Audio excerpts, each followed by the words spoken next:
ایک پیر صاحب تھے، مرید صاحب کہنے لگے ان سے کہ حضور یہ بتائیں کہ کائنات میں سب سے افضل جگہ کون سی ہے؟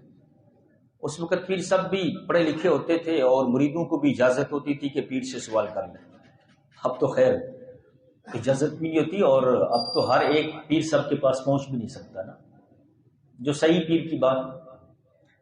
کچھ معاملات الگ ہیں کہ جن کو کچھ سیکورٹی معاملات ہیں، میں ان کی بات نہیں کر رہا، میں ذرا پیر صاحب کی، چلو پیڑ صاحب کی بات کر رہا ہوں۔ پیر صاحب نہیں، پیڑ صاحب، کیونکہ یہ پیڑی ہوتے ہیں۔ کوئی اگر کھاتا پیتا مرید آ جائے نا گاڑی پہ، فوراً وہ اندر جاتا ہے، اور کوئی غریب مرید آ جائے، آپ وہ ذرا سامنے بیٹھ جاؤ اور پیر صاحب نے کہا ہے کہ ذرا 500 بار جو نا وہ لا الہ الا اللہ کی تسبیح کرو،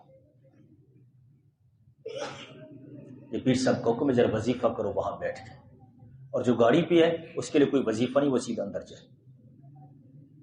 تو خیر اس مرید نے اپنے پیر صاحب سے پوچھا کہ حضور یہ بتائیں کہ اس وقت کائنات میں سب سے افضل جگہ کون سی ہے؟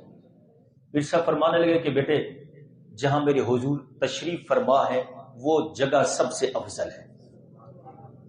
کہا پھر حضور جنت کا بھی تو بڑا ذکر آیا ہے قرآن پاک میں؟ کہا ہاں، لیکن سنو جب حضور جنت میں جائیں گے تو جنت سب سے افضل ہوگی، کیونکہ شرف جو ہے وہ مکی سے ہے، مکان سے نہیں ہے۔ حضور مکے میں تھے تو مکہ افضل، مدینے میں ہے تو مدینہ افضل، جب حضور جنت میں جائیں گے تو پھر جنت سب سے افضل۔